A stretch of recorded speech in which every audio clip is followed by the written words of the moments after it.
Great to get back to East Tennessee and been to Blount County several times. Used to go out to Coach Fulmer's house quite a bit and did a football camp here years ago at Maryville College and played with old Blount County Alcoa High School receiver Billy Williams. Oh yeah? Good receiver. So yeah, I'm glad to be back. So thanks. Well, it's great to have you back in this beautiful Clayton Performing Arts Center tonight.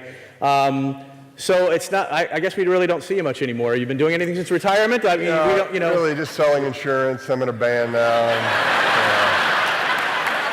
So I've retired from football, but I've not retired from being on your TV way too much. So staying busy and doing some different things and having some fun at the same time. Does it feel like 3 years since you retired? You know, it's sometimes it does, sometimes it doesn't. People ask me a lot. What do you miss? Do you miss playing? What do you not miss? What I don't miss. I think that's a blitz. I'm not sure. Yeah. That's a good point, because I do not miss getting hit anymore. I just don't. People say, boy, I bet you miss those blindside hits when you get hit, on the backside. And for the most part of my career, I was able to avoid the blindside hits mainly because of you, the fans. When you're getting ready to throw, and all of a sudden you hear the crowd go, oh, you just scoot up a little bit, right? 'Cause something bad's about to happen. So I don't miss that. I guess what I miss probably more than anything is kind of being part of that team. All of you are part of your different teams, and your teams are being celebrated tonight. Football is the ultimate team game, and there's 53 players on a team. It is the ultimate form of bonding and camaraderie and fellowship. You do everything together. You practice together. You sit in these meetings together. You travel on the team plane together.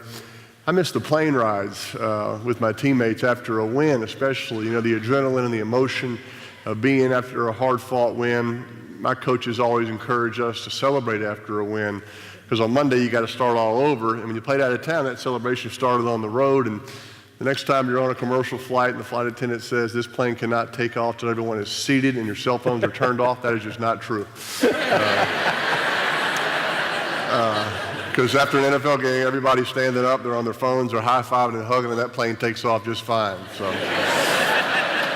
I miss the plane rides. Miss the plane rides. Now, you have to stay motivated as an NFL athlete. You have to stay motivated all the time. Have you found anything since you've retired in the last 3 years that motivates you as much? Yeah, like I said, I haven't done what a lot of players do as far as going into broadcasting or going into coaching. I've stayed busy doing lots of different things. I find myself competing kind of in philanthropy.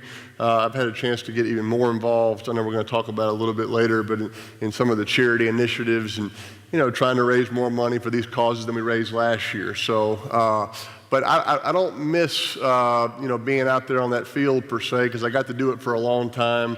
And, my greatest takeaway is kind of the relationship with my teammates and the relationships that I made. And I still have those relationships even though I'm not playing.